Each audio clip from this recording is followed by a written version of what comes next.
मुक़द्दस लूका रसूल की अंजील। क्या आप लूका की अंजील का खुलासा पेश कर सकते हैं? लूका की अंजील किस चीज़ के बारे में है? मुसन्निफ लूका की अंजील अपने मुसन्निफ की वाज़ेह शनाख्त पेश नहीं करती। लूका 1 बाब 1 से 4 आयात और अमाल 1 बाब 1 आयत से हमें ये बात वाज़ेह तौर पर मालूम होती है। ये दोनों किताबें एक ही शख्स ने कलमबंद की थी, क्योंकि दोनों ही किताबों को किसी एक शख्स थियोफिलस के नाम लिखा गया है, जो गालिबन कोई रूमी ओहदेदार और मुअज़्ज़ज़ शख्स था। इब्तदाई ईसाई दौर से ही ये रिवायत मौजूद है कि लूका की अंजील और अमाल की किताब को पौलुस रसूल के करीबी साथी तबीब लूका ने कलमबंद किया था। कुलसियों 4 बाब 14 आयत, 2 थमोथियस 4 बाब 11 आयत। इस सब की रोशनी में लूका गैर अक़वाम में से आने वाला वाहिद ऐसा शख्स है जिसने कलाम मुक़द्दस की 2 किताबों को कलमबंद किया है। सन तहरीर लूका की अंजील गालिबन 58 बाद अज़ मसीह और 65 बाद अज़ मसीह के दरमियानी दौर में लिखी गई थी। तहरीर का मकसद अनाजील मुमासला की दीगर दोनों इंजीलों मत्ती और मरकज़ की मानद इस इंजील का भी मकसद यही है कि खुदावंद यीशु मसीह की ज़िंदगी से खिदमत और तालीम देने के आगाज़ से लेकर उसके आसमान पर उठाए जाने तक के सभी वाक़यात को ज़ाहिर किया जाए। अमाल 1 बाब 1 से 2 आयात। लूका की अंजील की इनफरादियत यह है, ये बारीकबीनी और बड़ी ही तरतीब के साथ लिखी गई तारीख़ है। लूका 1 बाब 3 आयत। चूँकि लूका एक पढ़ा लिखा शख्स और पेशे के लिहाज से तबीब था, इसलिए वो अपनी तहरीर के अंदर वो सभी तफसीलात भी फराहम करता है जो दीगर अनाजील के मुसन्निफ़ीन छोड़ देते हैं। लूका की तरफ से तबीब आज़म यानी यीशु मसीह की ज़िंदगी की तारीख़ में उसकी खिदमत और उसके गैर अक़वाम सामरियों, औरतों, बच्चों, महसूल लेने वालों, गुनहगारों और उन सब के लिए जिन्हें मुआशरे का कमतर तरीन हिस्सा ख्याल किया जाता था, ख़ास प्यार और तरस पर जोर दिया गया है। कलीदी आयत। मुक़द्दस लूका रसूल की अंजील में से पहली कलीदी आयत लूका 2 बाब 4 से 7 आयत। बस यूसुफ भी गलील के शहर नासरत से दाऊद के शहर बैतलहम को गया जो यहूदिया में है, इसलिए कि वो दाऊद के घराने और औलाद से था, ताकि अपनी मंगेतर मरियम के साथ जो हामला थी नाम लिखवाए। जब वो वहाँ थे तो ऐसा हुआ कि उसकी वज़ा हमल का वक्त आ पहुँचा और उसका पहलौठा बेटा पैदा हुआ, और उसने उसको कपड़े में लपेट कर चरनी में रखा, क्योंकि उसके वास्ते सराय में जगह ना थी। मुक़द्दस लूका रसूल की अंजील में से दूसरी कलीदी आयत लूका 3 बाब 16 आयत। तो यूहन्ना ने उन सब से जवाब में कहा, मैं तो तुम्हें पानी से बपतिस्मा देता हूँ, मगर जो मुझसे ज़ोरावर है वो आने वाला है, मैं उसकी जूती का तस्मा खोलने के लायक नहीं। वो तुम्हें रूहुल कुद्दस और आग से बपतिस्मा देगा।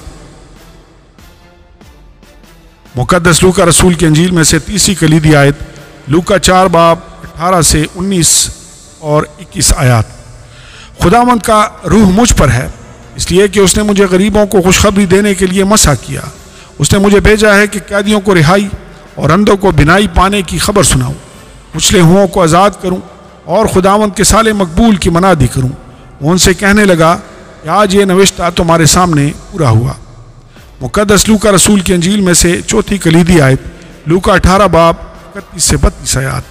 फिर उसने उन 12 को साथ लेकर उनसे कहा, देखो हम यरूशलेम को जाते हैं, और जितनी बातें नबियों की मार्फत लिखी गई हैं इब्ने आदम के हक़ में पूरी होंगी, क्योंकि वो गैर कौम वालों के हवाला किया जाएगा और उसको टट्ठों में उड़ाएंगे और बेइज्जत करेंगे और उस पर थूकेंगे। मुक़द्दस लूका रसूल की अंजील में से 5वीं कलीदी आयत लूका 23 बाब 35 से 34 आयत। जब वो उस जगह पर पहुँचे जिसे खोपड़ी कहते हैं, वहाँ उसे मसलूब किया, और बदकारों को भी, एक को दाहिनी और दूसरे को बाईं तरफ। यीशु ने कहा, आए बाप, उनको मुआफ़ कर, क्योंकि ये नहीं जानते कि क्या करते हैं। और उन्होंने उसके कपड़ों के हिस्से किए और उन पर कुर्रा डाला। मुक़द्दस लूका रसूल की अंजील में से अगली कलीदी आयत लूका 24 बाब 1 से 3 आयत। सबत के दिन तो उन्होंने हुक्म के मुताबिक आराम किया, लेकिन हफ्ता के पहले दिन वो सुबह सवेरे ही उन खुशबूदार चीज़ों को जो तैयार की थी लेकर कब्र पर आईं, और पत्थर को कब्र पर से लुढ़का हुआ पाया, मगर अंदर जाकर खुदावंद यीशु की लाश ना पाई। मुख्तसर खुलासा, لوکا کی انجیل کو تحریر ہونے والی سب کتابوں میں سے خوبصورت ترین قرار دیا جاتا ہے۔ یہ خداوند یسوع مسیح کے زمینی والدین، اس کے رشتہ دار یوحنا استباغی کی پیدائش، مریم اور یوسف کے بیت لحم کے سفر، چرنی میں خداوند یسوع مسیح کی پیدائش اور مریم کے خاندان کے تعلق سے خداوند یسوع مسیح کے نسب نامے کے بیان کے ساتھ شروع ہوتی ہے۔ موسیٰ بیٹے، لازر اور امیر آدمی اور نیک سامری کی کہانیوں کے ذریعے سے خداوند یسوع مسیح کی زمینی خدمت میں اس کے کامل رحم اور معافی کو واضح طور پر دیکھا جا سکتا ہے۔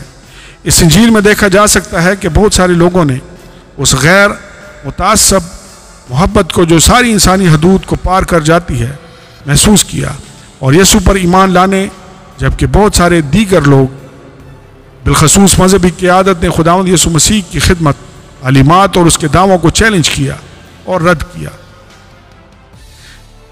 یسوع کے پیروکاروں کو کہا گیا ہے کہ اس کے پیچھے چلنے کی قیمت کا تخمینہ لگا لیں، جبکہ اس کے دشمن چاہتے تھے کہ اسے مصلوب کر کے مار دیا جائے۔ بالآخر خداوند یسوع مسیح کو دھوکہ دیا جاتا، اس پر مقدمہ چلایا جاتا، اسے سزا سنائی جاتی اور بالآخر اسے مصلوب کر دیا جاتا ہے۔ اس کے مردوں میں سے جی اٹھنے کی بدولت اس کی اس زمین پر خدمت کے جاری رہنے کی یقین دہانی ملتی ہے، جس کے ذریعے سے وہ کھوئے ہوں کو ڈھونڈتا اور نجات دیتا ہے۔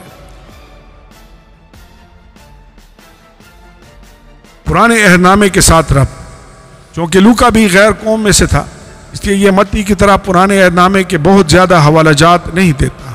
اگر اس انجیل میں کہیں پرانے عہد نامے کا حوالہ ملتا ہے بھی تو وہ یسوع کے اپنے الفاظ میں کسی نہ کسی طرح سے استعمال ہوا ہے۔ خداوند یسوع مسیح نے پرانے عہد نامہ کے مختلف حوالہ جات کو یہ کہہ کر لکھا ہے کہ کئی ایک مقامات پر استعمال کیا ہے، جیسے کہ اپنی آزمائش کے دنوں میں ابلیس کے خلاف لوکا 4 باب 1 سے 13 آیات، فریسیوں پر اپنے آپ کو بطور مسیحا ظاہر کرنے کے لیے لوکا 4 باب 7 سے 21 آیات، فریسیوں پر یہ ظاہر کرنے کے لیے کہ وہ شریعت کو پورا نہیں کر سکتے اور انہیں ایک نجات دہندہ کی ضرورت ہے، لوکا 10 باب 25 سے 28 آیات، لوکا 18 باب 18 سے 27 آیات۔ اور جب بھی انہوں نے مسیح کو پھنسانا چاہا تو ان کو اپنی حاضر جوابی اور حکمت سے تذبذب میں ڈالنے کے لیے لوکا 20 باب۔ عملی اطلاق، لوکا کی انجیل ہمارے سامنے ہمارے رحیم اور ترس کھانے والے خداوند کی ایک بہت ہی خوبصورت تصویر پیش کرتی ہے۔ یسوع نے کبھی بھی ضرورت مندوں اور غریبوں سے منہ نہیں پھیرا تھا، بلکہ وہ اس کی خدمت میں مرکزی حقیقت رکھتے تھے۔ یسوع کے دور میں اسرائیلی معاشرہ بہت سارے سماجی درجات میں بٹا ہوا تھا۔ اس دور کے غریب اور پسے ہوئے لوگ کسی طرح کی کوئی طاقت نہیں رکھتے تھے اور اپنی زندگی کو بہتر بنانے کا ان کے پاس کوئی مناسب ذریعہ نہیں تھا۔ ایسے لوگ یہ پیغام سننے کے لیے بہت زیادہ تیار تھے، خدا کی بادشاہی نزدیک ہے۔ لوکا 10 باب 9 آیت وہی پیغام ہے جو ہمیں اپنے ارد گرد کے ان لوگوں تک لے کر جانے کی ضرورت ہے جنہیں اس کو سننے کی ضرورت ہے۔ حتیٰ کہ امیر ممالک میں بھی روحانی ضروریات ایک جیسی ہوتی ہیں اور بہت بڑے پیمانے پر روحانی غربت پائی جاتی ہے۔